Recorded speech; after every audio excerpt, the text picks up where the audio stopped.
Et bienvenue dans cette vidéo, je vais venir te montrer les 3 meilleurs exercices si je devais en choisir 3 pour que tu améliores ta vitesse max. Mais je vais aussi te montrer pourquoi dès maintenant tu dois mettre en place des sprints à vitesse maximale. Vraiment, si tu veux changer, si tu veux faire la différence sur le terrain, on va voir l'impact que ça a sur l'endurance, l'impact que ça a sur ton explosivité, pourquoi tu dois en faire dès maintenant. Et en plus, je vais te donner des exercices pour augmenter cette vitesse max. Si tu augmentes ta vitesse, tu vas avoir des résultats directement sur le terrain, en match. Et on est ici, c'est pour ça, je t'ai fait un PDF vraiment très détaillé avec beaucoup de choses qu'on va venir voir. Je vais te montrer comme ceci. J'ai juste là les exercices que tu devras mettre en place pour justement avoir ces résultats. On va venir voir tout ça en détail de A à Z pour que tu comprennes exactement pourquoi tu dois les mettre en place et surtout ce que tu dois faire pour améliorer ta vitesse max. Là, je te garantis qu'en un mois, si tu appliques ce que je te dis chaque semaine, je te garantis en un mois, tu augmentes déjà ta vitesse maximum et au fur et à mesure, tu vas pouvoir passer, pour moi, tout le monde peut atteindre le step de 35 km/h. Donc, on va venir parler et je vais t'expliquer tout ça dans cette vidéo. Avant ça, abonne-toi et like s'il te plaît. Ça m'aide vraiment. J'essaie de donner beaucoup de valeur gratuitement sur mon compte aussi Instagram avec beaucoup d'exercices. Donc, n'hésite pas à m'aider là-dessus. C'est ce que je vais te montrer là-dessus sur les sprint max et quelle importance ça a surtout. Et c'est là qu'on va venir comprendre maintenant. Ok, je pense qu'on peut que se remémorer de ce genre de sprint. Là, c'est une vidéo un peu kiff de foot qui est sur YouTube, bien entendu. Mais en gros, And de here voir comes Robin again. Look at the pace here. pardon pour le volume, mais de revoir ces sprints à vitesse qui ont fait la différence. Et quand tu as une bonne vitesse, bah, tu vois que dans ces moments clutch, ça peut faire une énorme différence. Donc c'est ce qu'on veut venir voir avant. Il y a les vitesses aussi des joueurs. Je ne sais pas si elles sont forcément juste en vue de ce qu'on n'avait pas, celle de Mbappé, oui, mais c'est que Robin, ça date un peu. Les GPS ont beaucoup évolué aujourd'hui, mais on voit à quel point ça peut faire la différence. Si tu veux voir le premier, le légendaire, Henry, 39 km/h, ça me paraît énorme. Mais voilà, on ne sait pas, c'était il y a un moment et sur quoi il se base. Mais bon, ça reste un goal, enfin, il n'y a pas marqué, mais ça reste légendaire. Et donc, c'est ce qu'on va venir voir là-dessus. Pourquoi au final, tu dois augmenter cette vitesse et quelle différence ça va faire là-dessus. Ce que tu dois comprendre, c'est que si tu améliores ta vitesse max, donc si tu passes de 31 à 35 km/h, ça va impacter tous tes sprints. Tous tes sprints que tu fais en match vont être de meilleure qualité. Et donc, ça va travailler ton endurance et ça va travailler ton accélération.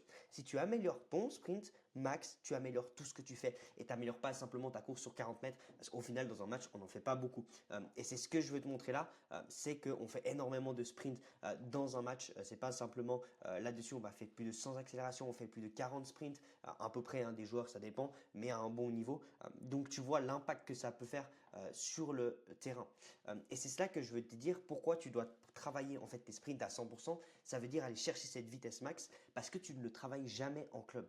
Pourquoi? Parce qu'en club, tu fais que des sprints en club ou en match. Des sprints, tu en fais le premier sprint que tu fais à 100%, mais après, tu ne refais pas des sprints à 100%. Pourquoi? Parce que tu fais de l'endurance, parce que tu es fatigué. Dans un match, tu n'es jamais à 100%.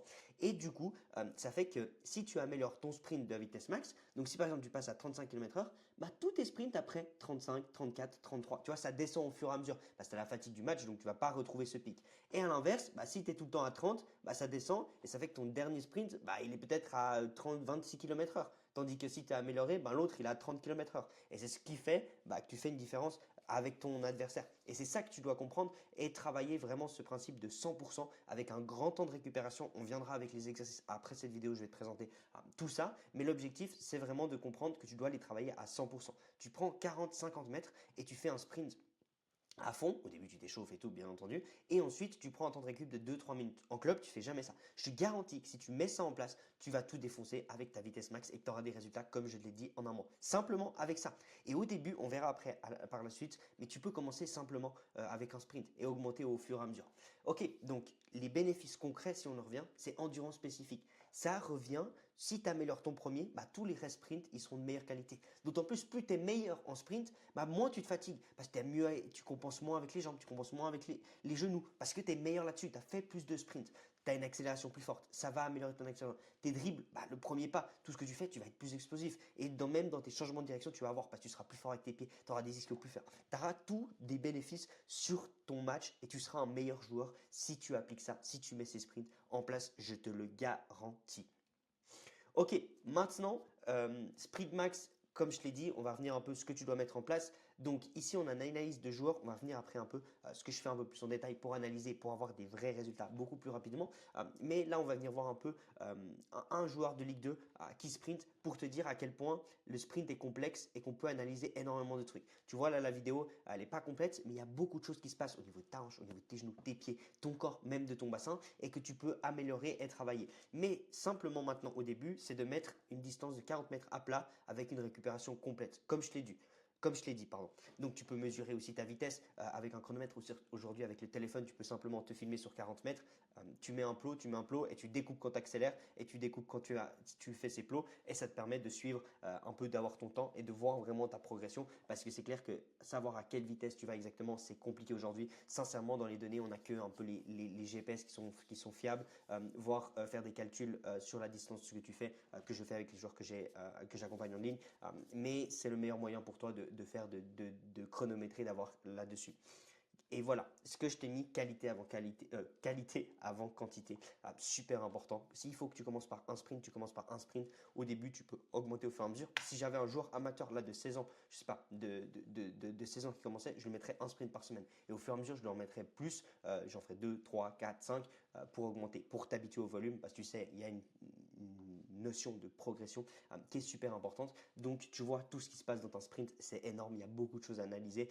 On va venir justement voir un peu là-dessus au niveau du dosage et progression, ce que je te parlais un peu avant.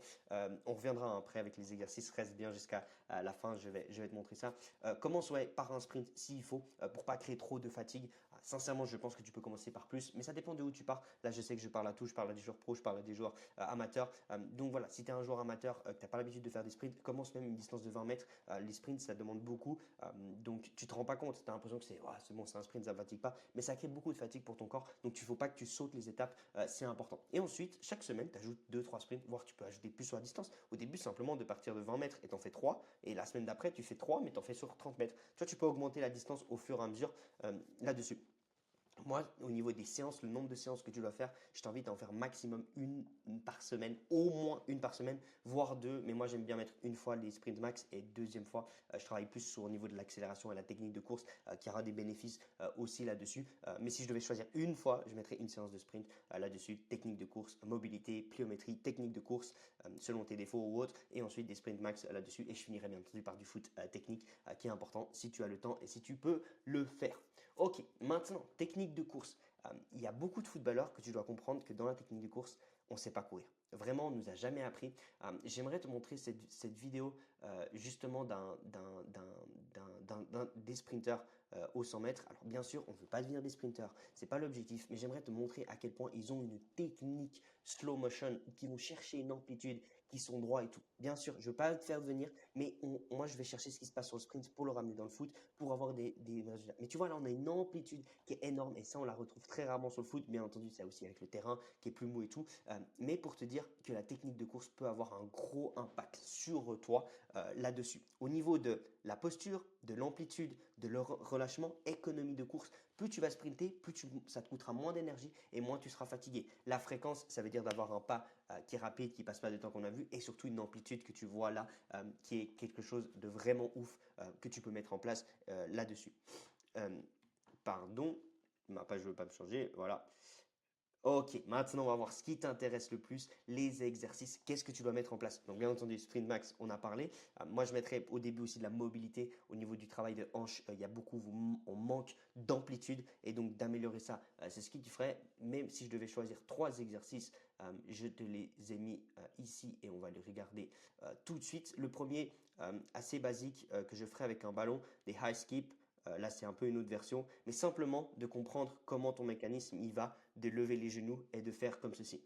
Tu le vois, là, je le fais au ralenti, mais par la suite, tu peux le faire beaucoup plus rapidement avec un peu plus de technique pour apprendre à vraiment pousser et limiter ton contact au sol. Donc, c'est ce que je t'invite à le faire avec le ballon pour avoir un maximum de résultats. Ça, tu peux le mettre au début, tu peux voir la vidéo. Maintenant, moi, ce que je t'inviterais à faire, c'est au niveau c'est au niveau de ça. Tu peux la faire, technique de course un petit peu plus avancée, où tu vas chercher deux points de contact et tu apprends à switcher rapidement, comme ceci avec la hanche. Ça te crée en plus de la pliométrie et de le faire vraiment pour switcher, pour apprendre coordonner avec tes bras. Ça, c'est un exercice que tu peux mettre en place qui va beaucoup t'aider aussi. Comme je t'ai dit, on manque beaucoup de coordination. Et pour moi, je pense l'un des exercices les plus importants, c'est celui-là. C'est en fait de faire des pas rapides, mais de monter quand même ses hanches et au fur et à mesure, tu vas chercher plus loin sur les pas. Là, on me voit juste sur une distance de 5 mètres, mais tu peux augmenter et augmenter la vitesse et le faire sur plus longtemps, comme ceci, je te laisse de vraiment aller chercher avec tes pas. Ça va augmenter ta fréquence de tes pieds, qui est super important aussi d'avoir un contact au sol très rapide et qui va pouvoir vraiment t'aider. Donc, c'est ce que je t'invite à faire pour vraiment avoir un maximum de résultats. Ça, tu n'as pas besoin de mettre beaucoup, tu peux mettre sur 20, 30 mètres, une ou deux répétitions et ça va très bien, tu prends un temps de repos. Ce n'est pas des exercices qui te coûtent énormément, tu peux les mettre 2 fois par semaine, mais ça va vraiment t'aider à progresser sur la technique parce qu'elle est essentielle en vitesse et je te le dis, si tu progresses sur ta vitesse max, tu vas progresser aussi ton accélération sur ton premier pas qui sera meilleur, tout sera meilleur et tu auras donc les impacts en match que tu veux.